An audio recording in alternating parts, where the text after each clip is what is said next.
Welcome to Advocacy at 8. I'm attorney Sandra Jill Poland, your community legal advocate.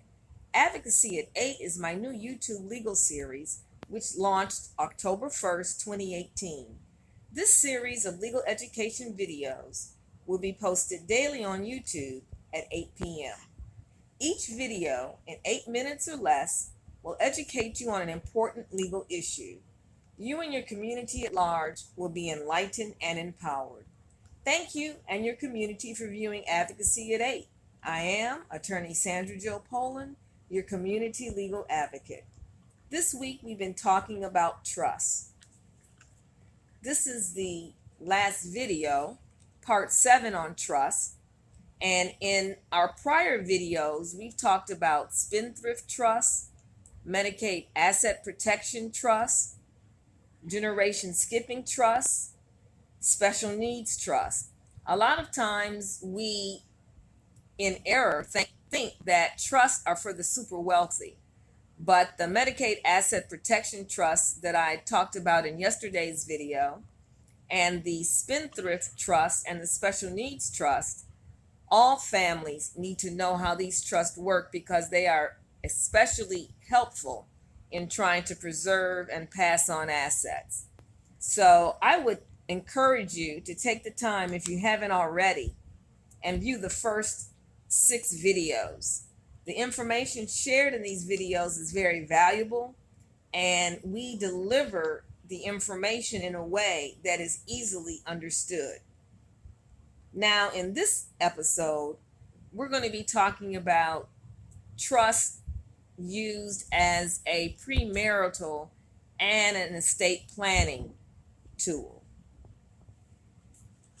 And this is extremely important as well, because in the past, if someone has had a lot of assets, they have maybe considered using a prenuptial agreement.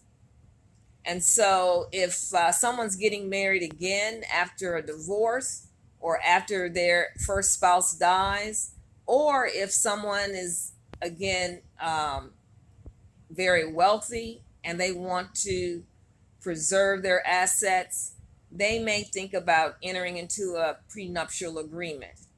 But today's discussion, the purpose is to get you to consider possibly creating a trust.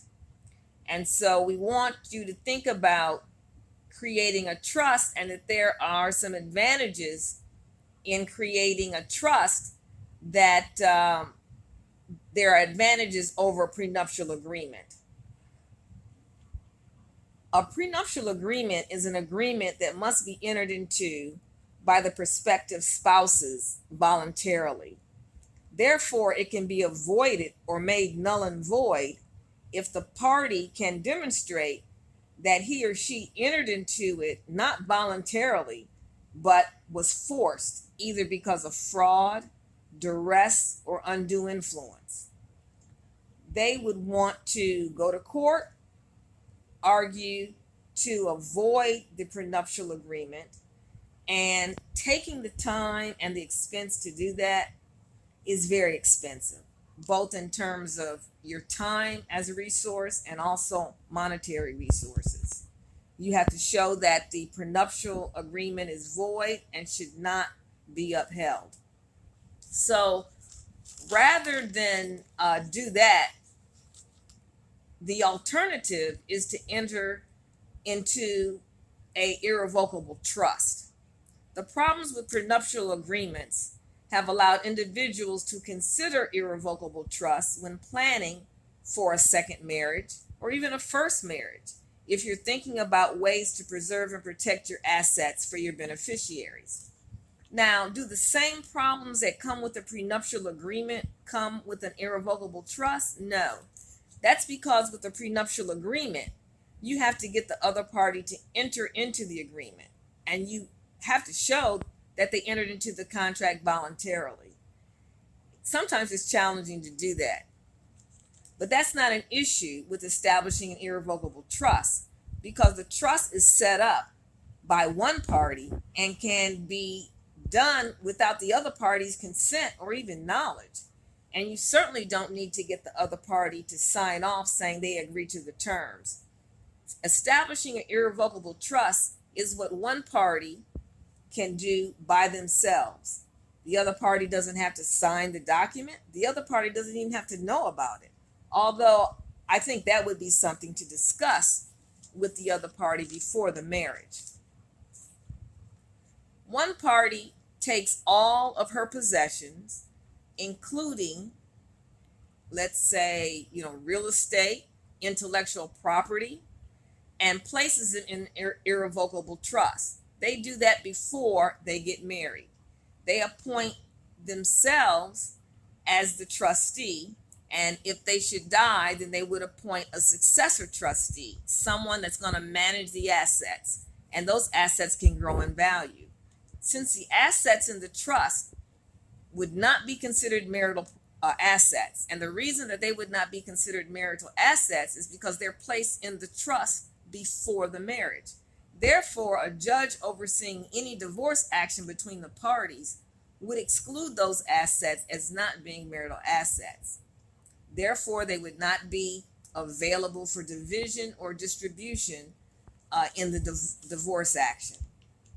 Now, many states allow a former spouse to pierce a spendthrift trust or a discretionary trust if there is a child seeking payment on a child support judgment, and in some cases, if there is a former spouse seeking alimony. Some states are not going to allow a trustee to avoid paying alimony or child support. So you must know how your state deals with this issue. Some states allow for child support payments to come out of the trust, but not alimony. So you have to know how your state's going to deal with this issue.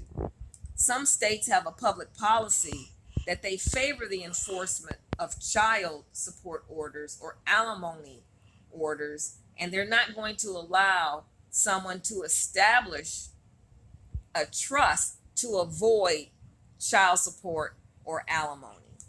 But overall, creating an irrevocable trust so that your assets are not deemed marital assets, I think should be considered in premarital planning as well as an overall estate planning tool.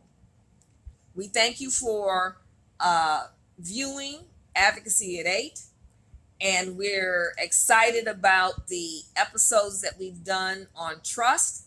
Again, look at all 7 episodes on trust, and our next topic is going to be dying without a will. Is it worth the cost? So tune in for those next 7 episodes. Thank you.